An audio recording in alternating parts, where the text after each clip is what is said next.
نحمده ونصلي على رسوله الكريم أما بعد قال الله سبحانه وتعالى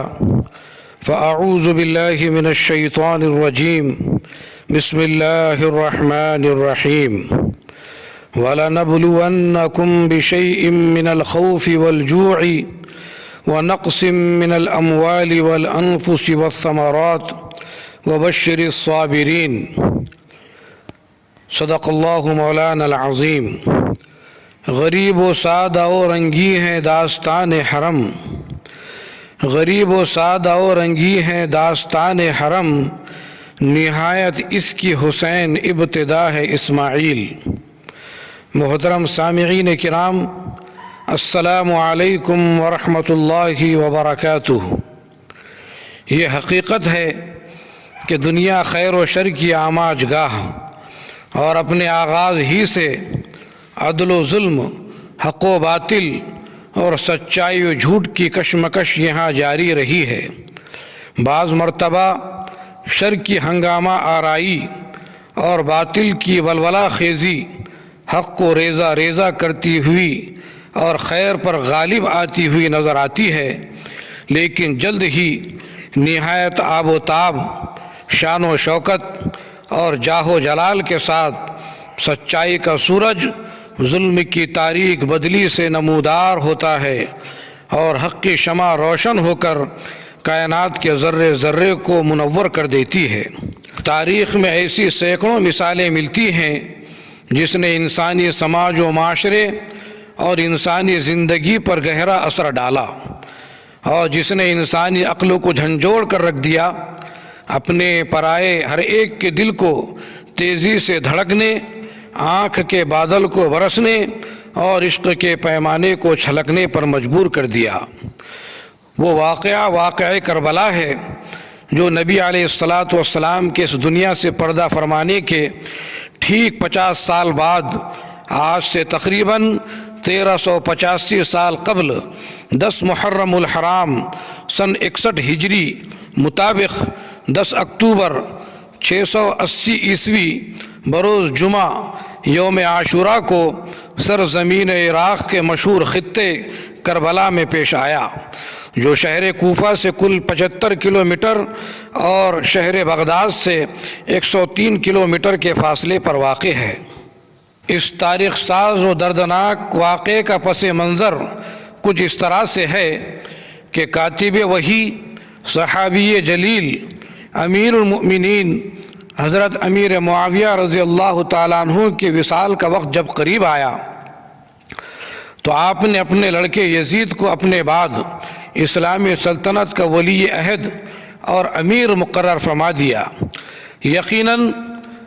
حضرت امیر معاویہ خود نہایت دور اندیش اور حالات کے بہتر سوجھ بوجھ رکھنے والے سیاسی مبصر اور بیدار مغز حکمراں تھے، لیکن مسلمانوں میں تشویش کا پیدا ہونا یقینی تھا، کیونکہ اب تک مسلمانوں کا امیر و حاکم باہمی مشورے اور اتفاق رائے سے طے ہوا کرتا تھا، تو دوسری طرف مسلمانوں کے نزدیک سلطنت کے لیے اہلیت کافی ہے، حکومت میں موروثیت ناپسندیدہ سمجھی جاتی رہی۔ نتیجتاً اسلامی سلطنت کے بعض حصوں میں بغاوت شروع ہو گئی اور اکابر صحابہ اور مسلمانوں نے اسے خلیفہ تسلیم کرنے سے انکار کر دیا۔ چنانچہ یزیدی فوجی افسران نے اس سلسلے میں نہایت سنگ دلی اور طاقت کا مظاہرہ کیا اور حکومت مخالف سرگرمیوں کو کچلنے اور سختی سے روکنے کی ہر ممکن کوشش کی۔ مکہ مکرمہ میں صدیق اکبر کے نواسے حضرت عبداللہ ابن زبیر رضی اللہ تعالیٰ عنہ نے اپنی علیحدہ اسلامی حکومت قائم کر لی تھی، جنہیں حجاج ظالم نے شہید کر دیا اور بیت اللہ شریف پر پتھر بازی تک کی گئی، تو دوسری طرف کوفے کے باشندوں نے ہزار خطوط لکھ کر نواسہ رسول، جگر گوشہ بطول، علی کے لخت جگر، حسن کے عزیز برادر امام حسین رضی اللہ تعالیٰ عنہ کو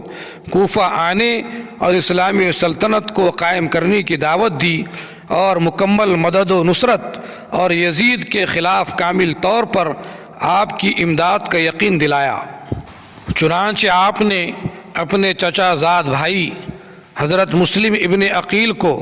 حالات کے جائزے، چھان بین اور جانکاری کے لیے کوفہ روانہ کیا، اور جب انہیں اطمینان بخش اطلاع ملی اور ایک ہی دن میں حضرت امام حسین کے لیے ان کے ہاتھ پر 18,000 لوگوں کے بیعت و تائید کی خبر پہنچائی گئی، تو آپ اپنے اہل و عیال اور رشتہ داروں کو لے کر کوفے کی طرف نکل کھڑے ہوئے۔ ابھی شہر سے 75 کلومیٹر کی دوری پر تھے کہ خبر آئی یزید کی سرکاری فوج نے کوفیوں کو منتشر کر دیا، اور کوفیوں نے حضرت مسلم ابن عقیل کا ساتھ چھوڑ دیا، اور وہ انتہائی قسم پرسی کے عالم میں کوفہ کے گورنر عبید اللہ ابن زیاد ظالم کے ہاتھوں شہید کر دیے گئے ہیں۔ حالات کی سنگینی اور موقع کی نزاکت کو دیکھتے ہوئے آپ نے آگے بڑھنا مناسب نہ سمجھا، لیکن مسلم ابن عقیل کے بھائیوں نے بغیر انتقام کے واپس جانے سے صاف انکار کر دیا۔ ابھی قدرے بڑھنے ہی پائے تھے کہ ابن زیاد کی جانب سے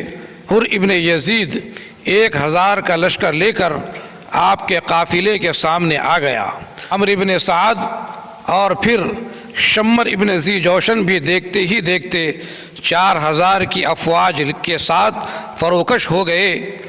قافلے حسین پر پانی بند کر دیا گیا، جبکہ قریب سے نہر فرات بہہ رہی تھی۔ حضرت امام حسین رضی اللہ تعالیٰ عنہ نے فرمایا، میں اپنے قافلے کو لے کر واپس مکہ چلا جاتا ہوں، لیکن ابن زیاد نہ مانا اور آپ کے سامنے 2 باتیں پیش کی، یا تو ابھی میرے ہاتھ پر یزید کی بیعت کر لیں یا پھر جنگ کے لیے تیار ہو جائیں، اس کے علاوہ آپ نہ آگے بڑھ سکتے ہیں اور نہ واپس جا سکتے ہیں۔ چنانچہ اب تک کی مصالحت و مفاہمت کی تمام کوششیں بیکار ہو گئیں اور گویا باہمی ٹکراؤ یقینی ہو گیا، تو آپ رضی اللہ تعالیٰ عنہ نے اس موقع پر نہایت رقت آمیز اور اثر انگیز تقریر فرمائی کہ اے اللہ کے بندو، اللہ سے ڈرو اور دنیا سے محتاط رہو۔ دنیا اگر امن و سلامتی اور سکون کی جگہ ہوتی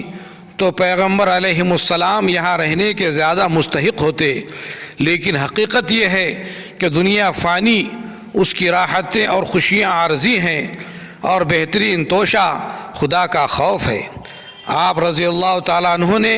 اپنے اقارب کو اجازت دے دی کہ وہ چاہیں تو واپس جا سکتے ہیں، لیکن آپ کے جانثاروں نے لڑ کر مرنا تو گوارا کیا،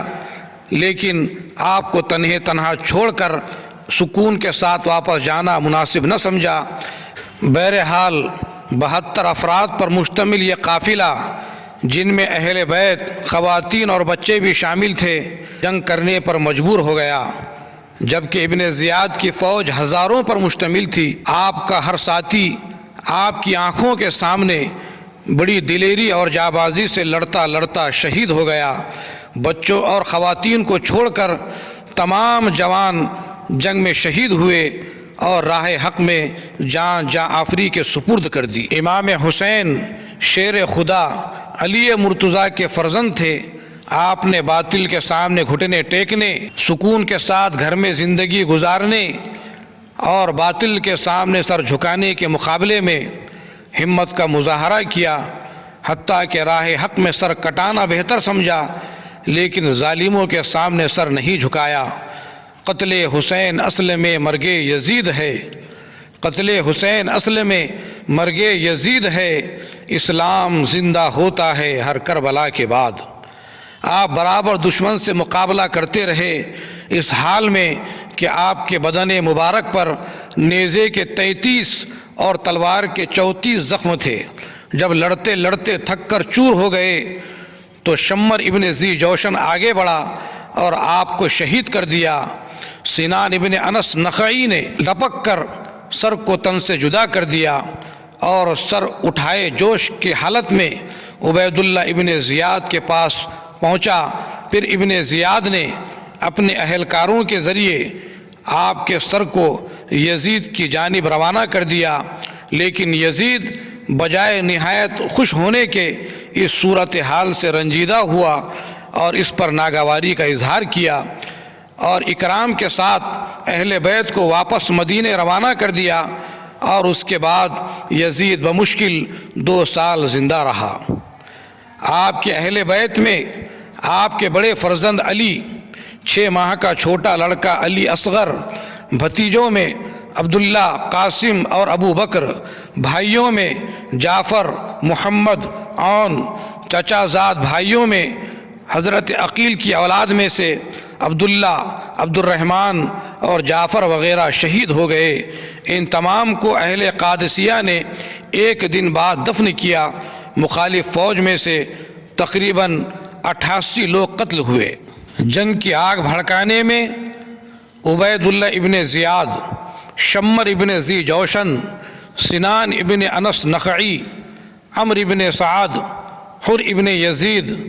حرملہ ابن کاہل اسدی وغیرہ قابل ذکر ہیں۔ جب معاملہ ٹھنڈا ہو گیا اور جنگ کا غبار صاف ہو گیا تو اہل کوفہ اپنے گھروں سے باہر نکلے، اپنے کیے پر پچھتائے، شرمائے، غم کھائے اور روتے چلاتے اہل بیت کی اس مصیبت اور شہدائے کربلا پر آنسو بہانے لگے۔ یہی سلسلہ آگے چل کر ماتم و تعزیے کی شکل میں تبدیل ہو گیا، جسے یہ لوگ سال بسال اس تاریخ میں بڑی شان و شوکت کے ساتھ اور امام حسین و اہل بیت کی مصیبتوں و پریشانیوں کو یاد کر کر کے روتے رلاتے چلاتے سینہ کو بھی کرتے، اپنے جسموں کو زخمی اور خون آلود کرتے ہیں،